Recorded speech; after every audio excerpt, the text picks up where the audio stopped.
미국에서 남북 전쟁이 끝난 후에 두 병사가 고향으로 가고 있었습니다. 두 병사는 그 처참한 전쟁에서 살아서 돌아간다라는 기쁨에 발걸음을 재촉합니다. 고향 가까이에 이르렀을 때에 그 둘 중에 한 병사가 이렇게 말하죠. 교회에 잠시 들어가서 감사 기도를 드리자. 한 병사는 교회는 무슨 교회, 이렇게 좋은 날 술이나 마시자. 두 사람은 거기서 헤어집니다. 하나는 교회로 가고 하나는 술집으로 갑니다. 오랜 세월이 지난 후에 술이나 마시자고 했던 병사의 일입니다.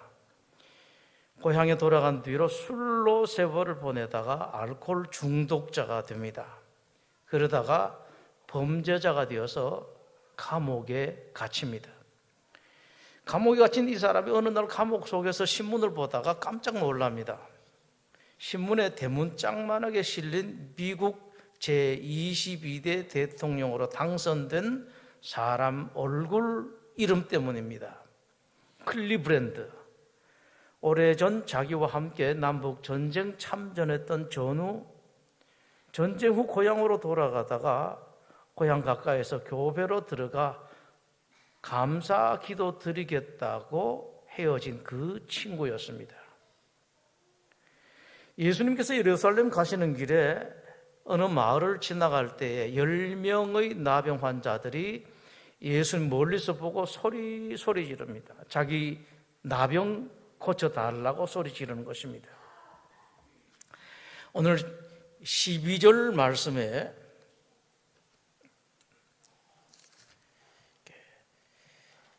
예수를 보고 멀리 서서 소리를 높여라는 이 말씀에는 나병 환자의 절박함이 묻어져 있습니다. 그 까닭을 말씀드리면은 이렇습니다.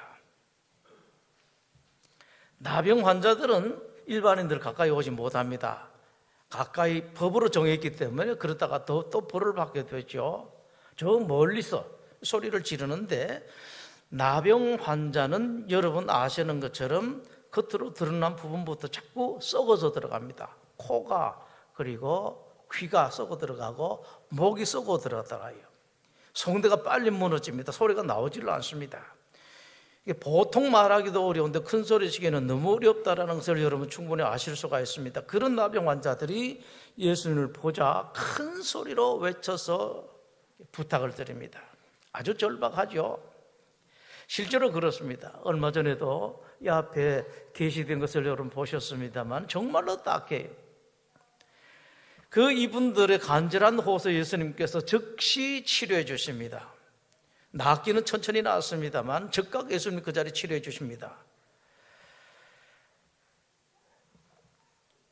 제사장에게 가서 여러분들 몸을 보이고 이제부터는 일반인으로 살아라라는 그런 말씀을 듣고 제사장에게로 갑니다.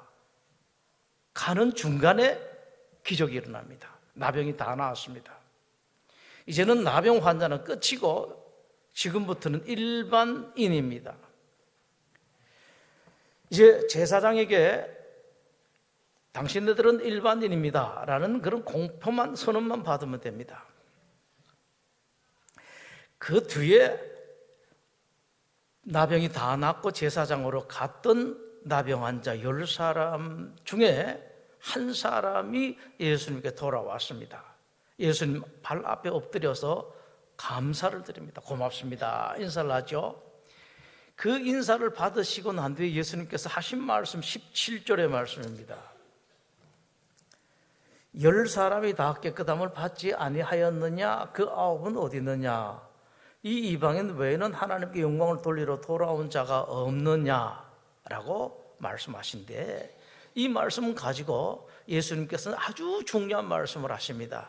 먼저는 나병 환자가 나병이 치료된 것은 정말로 대단한 일이다.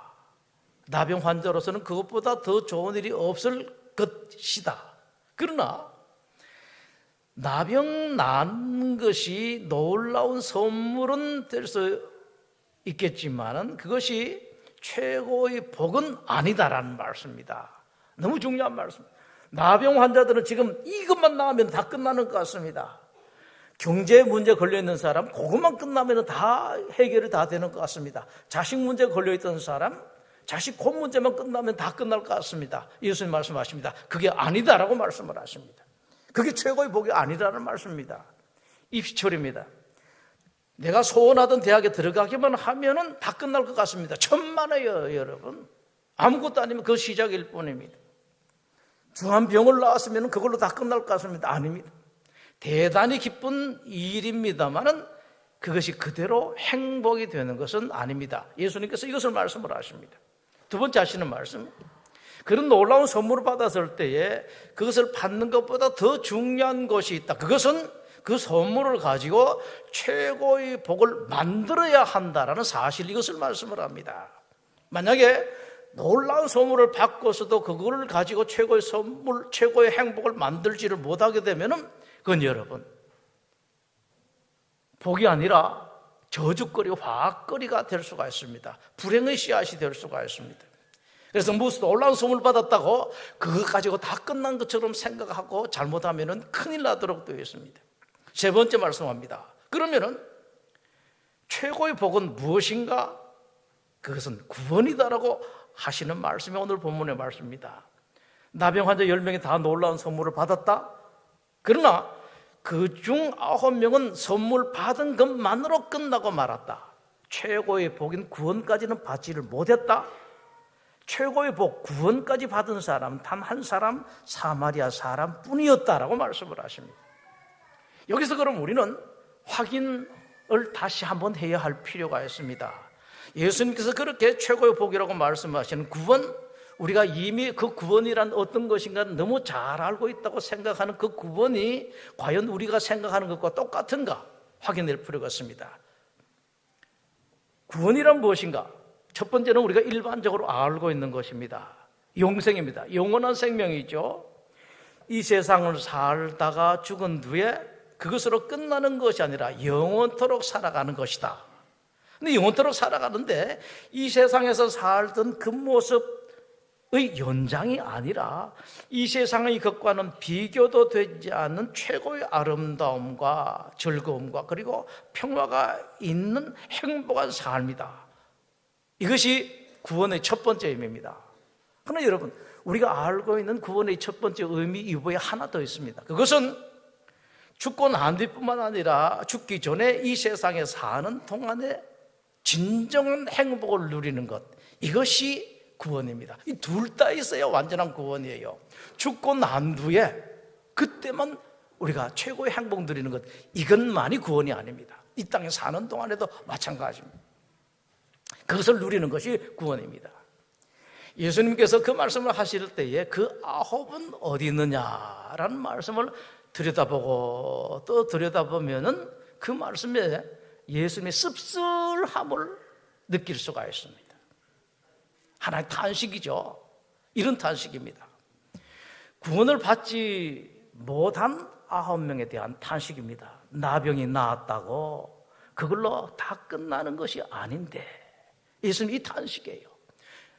병 나았다고, 입시 문제가 해결되었다고, 자식 그 문제가 해결되었다고 끝나는 것이 아닌데, 돈 좀 벌었다고, 돈 좀 많이 벌었다고, 재산이 많다고 그것이 끝나는 것이 아닌데 라는 예수님의 안타까움이 있습니다. 문제 해결되었다고 그것으로 끝이 아닌데 라는 그런 말씀이 있습니다.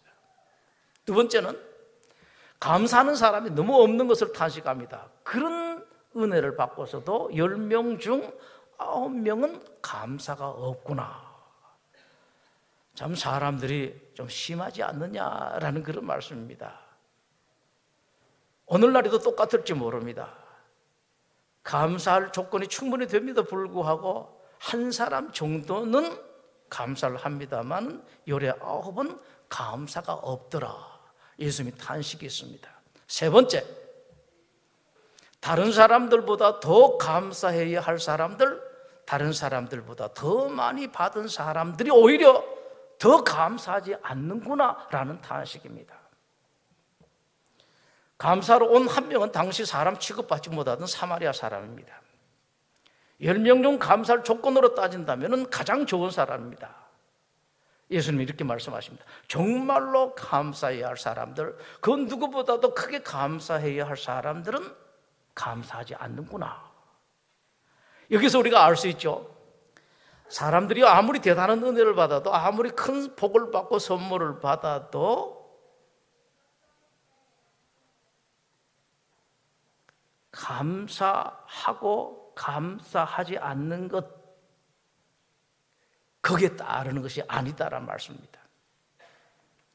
사람들이 감사하고 감사하지 않는 것은 감사할 이유가 있고, 내가 감사할 이유가 더 많고 여기 따르지 않더라. 감사하려고 하는 마음이 있는 사람은 다른 사람보다도 적게 감사할 조건이 되어도 감사하고, 감사하려고 하는 마음이 없는 사람들은 다른 사람보다 10배, 100배, 1000배를 받아도 감사하지 않더라. 사람들이 감사는 마음에 달려있더라라는 그런 말씀이십니다. 감사의 마음이 없는 사람은 아무리 대단한 은혜를 받아도 감사하지 않습니다. 그러나 감사하려고 감사하는 마음이 있는 사람들은 조금만 받아도, 다른 사람보다도 워낙 작게 받아도 그 사람들은 감사합니다. 여기 아주 제가 가끔씩 심각하게 생각하고 고민하는 것이 있습니다. 감사하지 못할 형편 때문에 사람들이 감사하지 못하는가, 아니면은 감사는 마음이 없기 때문에 감사할 형편이 되지를 못하는가, 좀 심각하고 조금 걱정되는 그런 의문이죠. 여러분, 감사가 곧 구원을 이루는 믿음입니다. 사마리아 사람 한 명이 들어와서 예수님께 드린 감사는 나 고맙습니다, 그 감사의 의미만 있는 것이 아닙니다.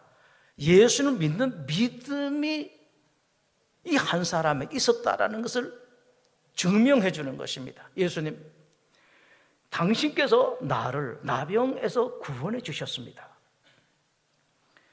오지 않은 9명은 이 믿음이 없었습니다. 예수는 믿지를 않았습니다. 자기네들이 나병 나은 것이 예수님께서 하신 것이 아니라고 생각합니다.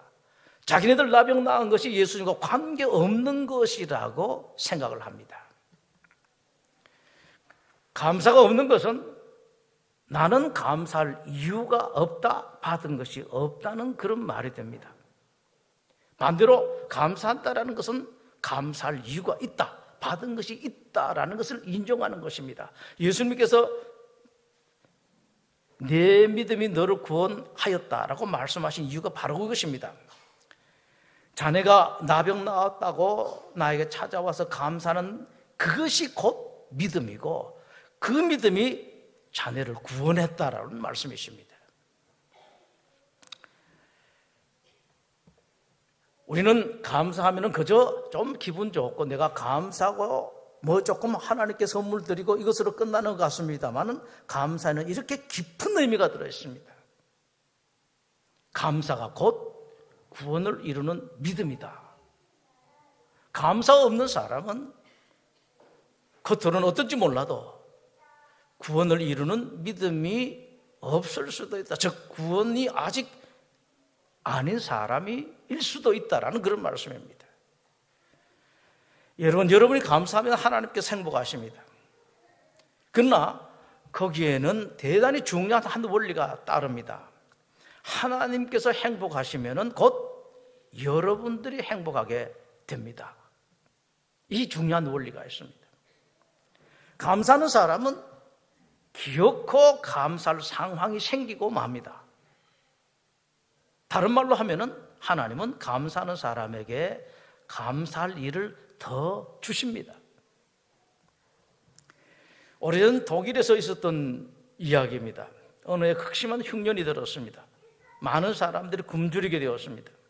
그때 조금 넉넉했던 노부부가 다른 사람 몰라도 저 어린 아이들은 먹여야 되겠다라고 두 분이 의논하고 빵을 동네 아이들에게 나눠주게 됩니다. 빵을 만들었습니다. 아이들을 모았습니다. 그리고 아이들한테 말합니다. 얘들아, 여기 빵이 있다. 그런데 한 사람에게 하나씩밖에 못 주겠구나. 꼭 한 개씩만 가지고 가거라. 내일 내가 또 올 테니까 내일 또 여러분 하나씩 먹을 수가 있다. 이제 아이들이 한 개만 가지고 갈 수 있다는 말에 어떻게 하든지 간에 조금 더 커 보이는 빵을 차지하려고 소란을 떱니다. 먼저 줄을 섭니다. 그런데 그 여러 아이들 중에서 한 여자아이 하나만큼은 예외입니다. 이름이 그라첸이라는 이름을 가진 아이인데요, 언제나 다른 아이들 맨 뒤에 줄을 섰습니다.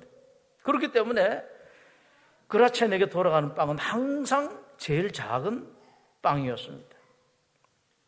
그리고 다른 아이들은 더 큰 빵을 차지하는데 정신이 팔려서 그 고마운 노부부에게 고맙다는 인사를 하지를 못합니다.